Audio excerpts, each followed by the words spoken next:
Hi guys, this is Gsndom.com and I'm here with the Sony Xperia S, a handset that I've been waiting to test for a while now and that has everyone excited out there since they want to buy it. It has a beautiful design, as you can see this transparent bar at the bottom that has more than meets the eye, and the device is available in both black and white. We have here the black version, as I said, beautiful version, a rounded phone, as shown right here.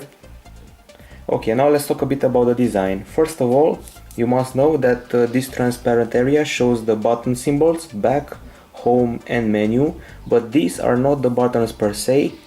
Instead, the buttons are these dots right here that you can press. So you press over the symbols to activate them. It's important to remember that. At the front we have a 4.3-inch screen, a 720p display actually, beautiful colors, vivid colors. We also have the antenna at the bottom part, so that's why the capacitive area for the buttons is so small, since they put the antenna here to get rid of the dead grip and other stuff. The rest of the design, well, here we have the USB port. It opens kind of hard, you have to try to use your fingernail to get it open, so here is the micro USB port. It also shuts pretty hard to keep the design uniform, and here we have the HDMI port. Here it is, micro HDMI, obviously.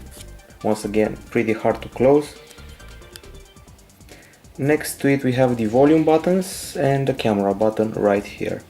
Moving to the top part, on-off button and audio jack. At the back, the 12 megapixel camera with LED flash and the speaker. The usual logo for Sony Ericsson that now stands for Sony. And that's about it when it comes to the design.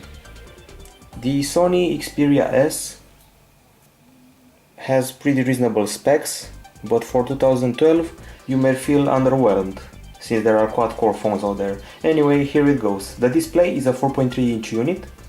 It's a 1280 over 720 pixels in resolution. That equals 342 ppi. It's the best pixel ratio available on the market. No other phone can beat it right now. It's because the diagonal is 4.3 inch and not 4.5 or 4.6 or 4.7 like other devices. It uses Bravia engine, this display. It's an LCD screen, actually, in case you're wondering, with LED backlighting, so that means that we have vivid colors, but it's a bit poorer than the AMOLED solution. Other specs include 32 GB of internal memory, no microSD card slot whatsoever. We also have 1 GB of RAM and dual core CPU, 1.5 GHz, Qualcomm MSM 8260 Snapdragon. There's also an Adreno GPU that will give you some colorful games that you'll see at the end of the review. That's when we usually show you the games. Other stuff, connectivity, HSDPA 14.4 MB per second, Wi-Fi, DLNA, NFC, Bluetooth 2.1 and micro USB 2.0.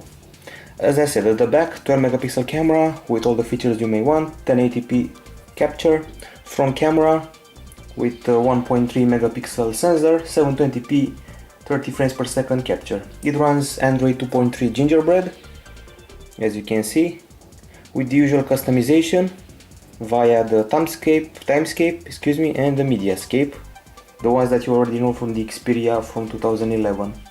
There's also an accelerometer on board, gyroscope, proximity sensor, compass, GLONASS support and GPS. I must mention that this is a micro SIM phone, so you'll need the micro SIM card for it to make it work. It has active noise cancelling and the battery is non-removable, although if you unscrew it from its place, you can remove it. It's 1750 mAh battery, should provide about 7-8 hours of talk time, about a day of use. And I really can't stop talking about this phone. It has so much functionality, but there are 3 unique aspects that you have to remember. First of all, the fast charging. With no less than 10 minutes of charging for this phone, you get 1 hour of use. So, as I said, 1 hour with 10 minutes, pretty good deal for fast charging. There is also a matte surface all over it, so if you get it dirty, it has a dirt repellent layer. The dirt scrapes right off. Even if you use a marker and write on it, you'll be able to wipe it off immediately. So that's the second feature. And the third feature is this transparent area. That's pretty nice. You can view it from any angle and it's a nice touch. Okay, now that I got you all informed on the design and specs, let's get to the usual multimedia section. But before that, since I'm going to enter the audio area, I must say that the headphones that come with this device are a bit crappy, if I may say so, compared to other headphones, obviously. Okay, so let's listen to some music. Some dubstep.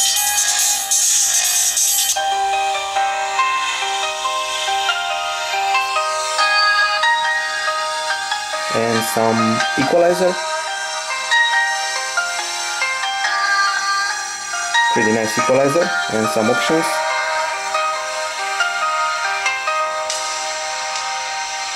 We don't want to live under a world government of the corporations, by the corporations. You can also set it up like this.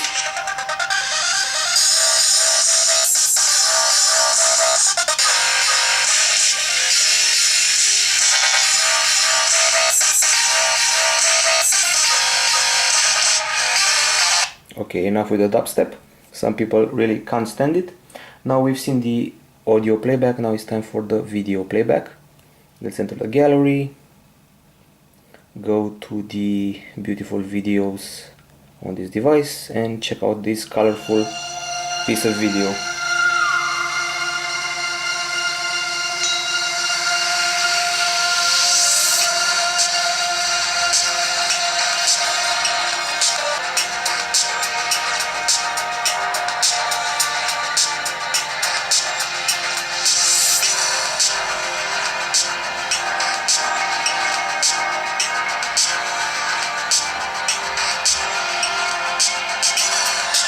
Superb colors, 720p screen.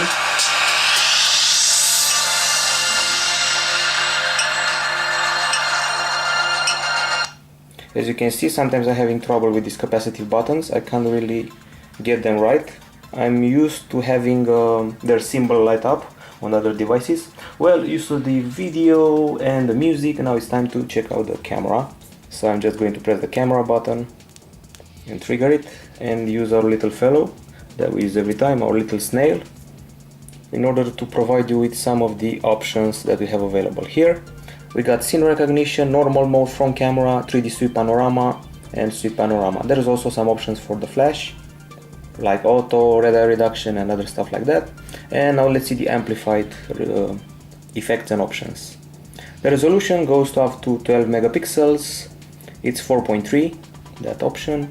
We also have some more flash option, a self timer, smile detection, geotagging, capturing method, shutter sound, quick launch and other stuff like that. Now let's see, as I said, the scene modes are available here, and let's take a picture of this little guy. Okay, now let's see it. I'm pretty happy with this camera, as you may imagine. It's a 12 megapixel sensor. We also have a good display. So here's the level of detail you get. This little guy and this little guy together. Quite a good job, I have to say. It's a good camera, nothing to say against it. I can't wait to test the HTC One X, that's supposed to have a better camera, apparently. Also to the video capture area. Here are some effects, some scenes, some exposure, photo light. It does 1080p, as you may imagine, 30 frames per second. It has a video stabilizer, and that's about it when it comes to the camera. Okay, so I'm happy with its multimedia features. Am I happy with the browser? You'll see immediately. Here's the web browser, here's Google, here's a virtual keyboard, comfortable to use. Now let's enter gsmdome.com, our website. If you ever feel that our reviews are too long, well, we like to keep it detailed. So here's what the crisp display can do. You can see the text very well, thanks to the high PPI ratio, pixels per inch. And this browser is really something. Fluid scrolling, nice pinch to zoom. Now let's see its options. well, here they are. You can select a new window. Let's see how you alternate between windows. Like this, the old school mode. I've seen that on more Sony Ericsson devices last year. And some options right here. Bookmarks, find on page, select text, page info, downloads and settings. Okay guys, this was the web browser. Now you also seen the keyboard that I find pretty comfortable to use. And let's move on to the customization. This is Android 2.3 Gingerbread. This is the usual drop down notification area. This is the dock area, of course customizable, so you can remove stuff if you want. There's also a media folder right here that includes the FM radio feature in case you didn't know that the device had it. There's also a phone feature with a nice dialer, a list of contacts that I synced from my Google account, and a bunch of very nice widgets that I'm just about to show you. So here's the list of widgets: Google+, Latitude, News, Weather, Timescape and YouTube, obviously. Here you can see two parts of the Timescape widget. We have the friends list that show the friends that recently did something. For example, if one friend said something or did something on Facebook, you'll be notified of that. These are the latest contacts that did anything. And here's the main feed. The usual interface, Timescape, showing what people do on Twitter. Right here Twitter, and right here for Facebook. So not much has changed except for those cool widgets. And since I mentioned Timescape, now let's move on to the weather widget. It's cool. It may not be the one from HTC Sense, but it's equally cool. There's also a widget for power usage and stopping the Wi-Fi and GPS and other stuff like that. Also a widget for NFC, and obviously this Mediascape widget that allows you to flick through the photos and videos on your device. Okay, so used to the customization, and I mentioned NFC. It would be a pity not to demo it. Once this phone came to me for unboxing, inside the box there were these two things, these smart tags, Xperia smart tags. What these things do is that they activate a set of custom settings for your phone. So let's say this one is for the bedroom. You put it in your bedroom, you come home from work, you touch this with the device and it will enter bedroom mode. It will start your browser, make it loud, and this one is the office mode. Let's say you'd make your phone silent and you will adapt it to the office use. So right now the phone is in bedroom mode. Let's touch this one. It enters home mode. It shows me the weather, sound is loud, starting news and weather application. So I've arrived at home and it shows me the news and the weather. As you can see, home is selected with this little thing like here. Now I'm arriving to work. Bedroom mode, Wi-Fi off, getting all serious, starting the alarm, ready to go to sleep. Okay, so let's activate the Wi-Fi since we're going to need it. So you get the idea of this NFC. There's also the ability to customize these settings. There's a lot of stuff you can do on this device. Let's try again with this one, with this smart tag.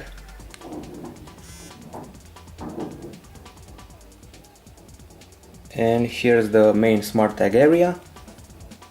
And here's how you can customize and add more actions. As you can see, Bluetooth, GPS, open URL, play tracks, send text message, set wallpaper. You can set it up to do anything you want. It's a very nice thing to do. Now let's stop it before it gets all about the NFC, and you keep that in mind since LG also has a technology based on smart tags. Okay guys, enough with the NFC. Let's see how it handles the Google services. I synced my contacts from my Google account. I also have my calendar synced. Here it is. It's synced with Facebook and Google. Lots of events here. So let's check out this view, this landscape view. Pretty interesting. You can see per week, per month, or one day, a ton of events. You can attend birthdays and whatnot, obviously on Facebook. Now let's see the other apps that we have from Google. We have Gmail, it's synced with my Google account. So So here's the email section.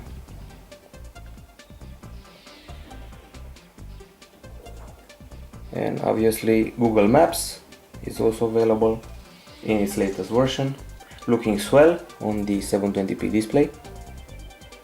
It has located me. Now let's select one more layer like satellite.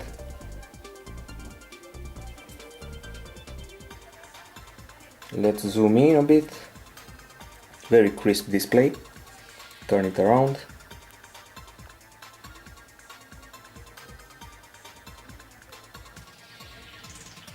Great interaction, and here are some sections of the map, some places you can find, cafes for example.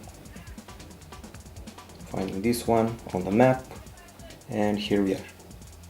Anyway, as you know, we always show that on Android, but it's obvious that the apps sync pretty well on an official phone with Google Android on board. Since it has Gingerbread, I must mention that it's scheduled to receive an Android ice cream sandwich update as soon as possible. That's all I can give you right now. As soon as possible. And you saw already the maps.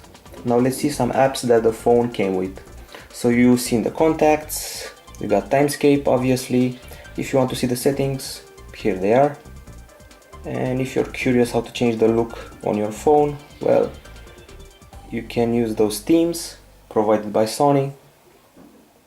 So for example, I'm going to switch to turquoise to change things up a bit.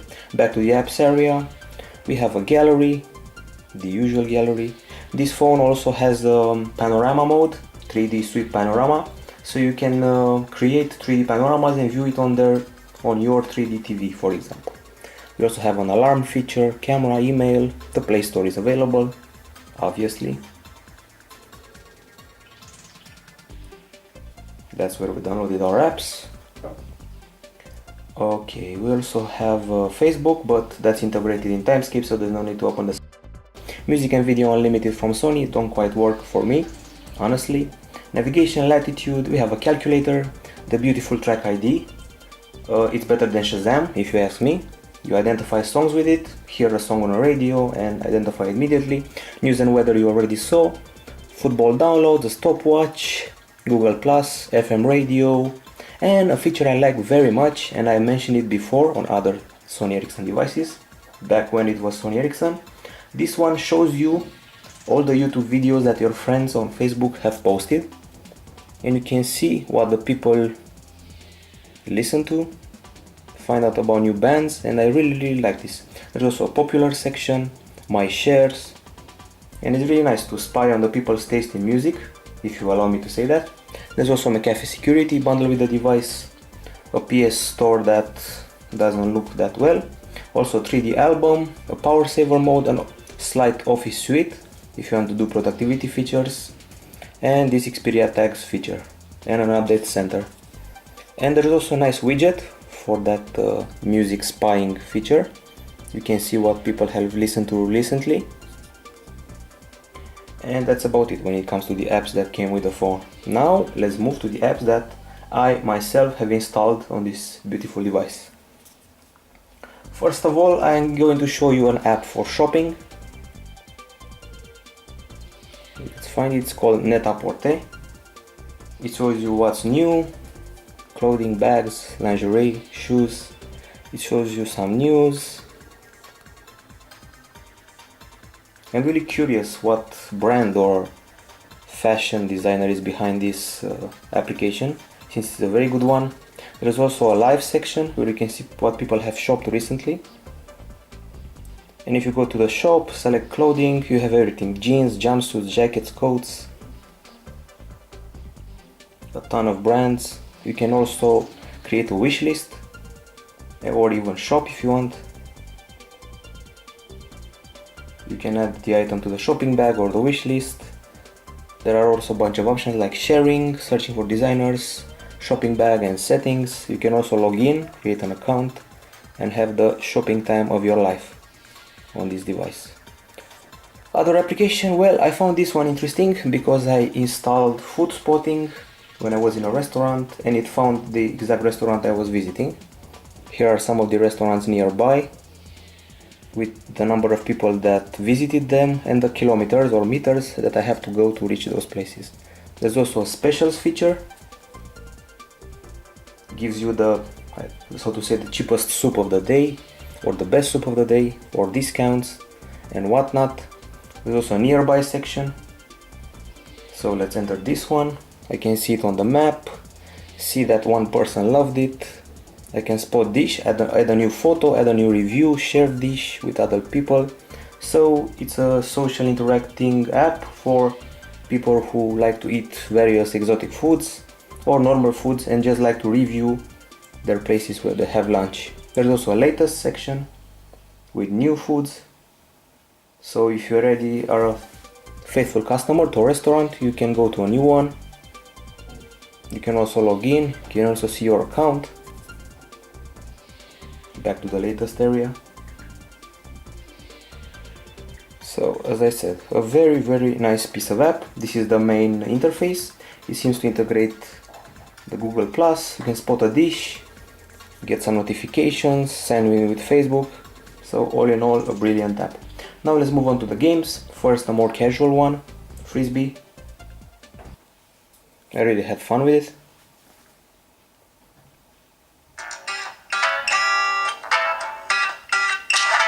You just throw a Frisbee and that's it. You have to throw your Frisbee through hoops. It's not as easy as it seems. You don't just throw the Frisbee, you throw it through obstacles.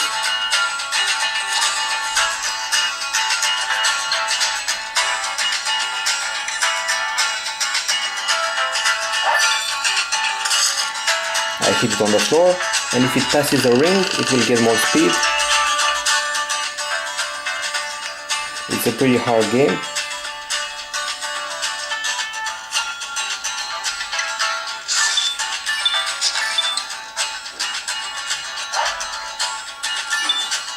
Anyway, you get the idea. Pass through a ring and then pass through the final ring. You get medals, you get achievements.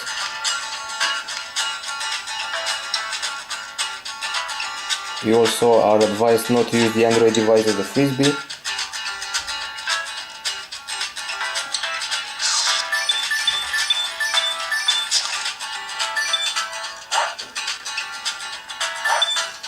Oh, seem to have missed that one.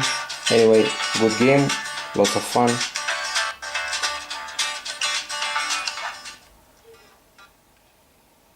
Okay, so the last thing in this review, the last app, is this one. A very nice game from Glue Mobile.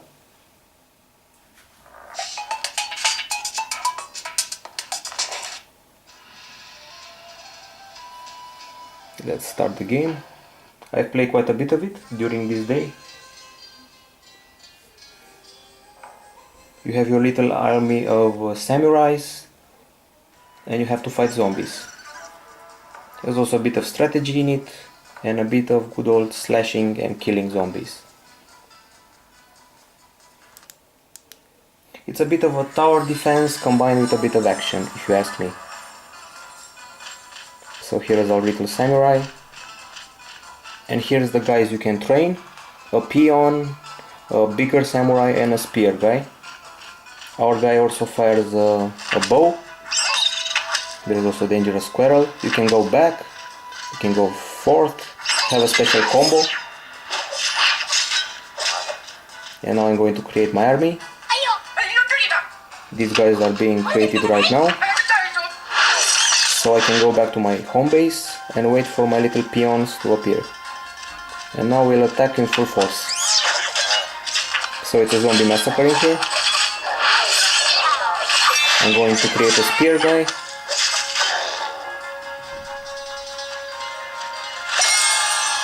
You also get achievements, coins.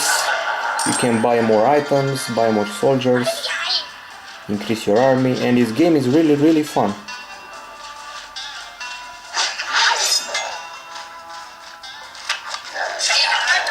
You can stay back and fire your bow while they fight, or go into the action yourself.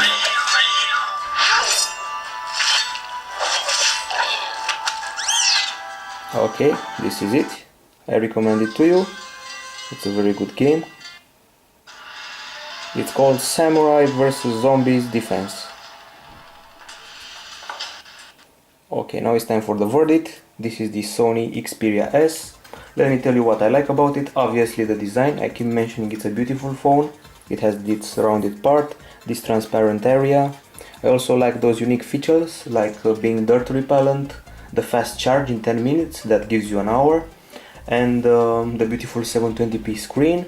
The CPU also behaves nicely. It never lagged on me, never did anything wrong. It's a nice interface. Timescape has evolved a bit, Mediascape is still the same. The camera is very good. On the audio side, well, the headphones were a bit of a disappointment. This capacitive area is pretty hard to press. There's no microSD card slot, battery is non-removable. The ports are a bit hard to access and a bit hard to close their lids. And also the main lid, the one that covers the battery, is a bit hard to access. The battery life is also a little bit disappointing, 7-8 hours of talk time and about a day of use. Well, at least you have fast charging. Put it into charge 10 minutes and you have 1 hour of functioning. We give the Xperia S an 8 out of 10 and look forward to the other new Sony Xperia models. This is gsn.com. Hope you like this very detailed review. Bye bye.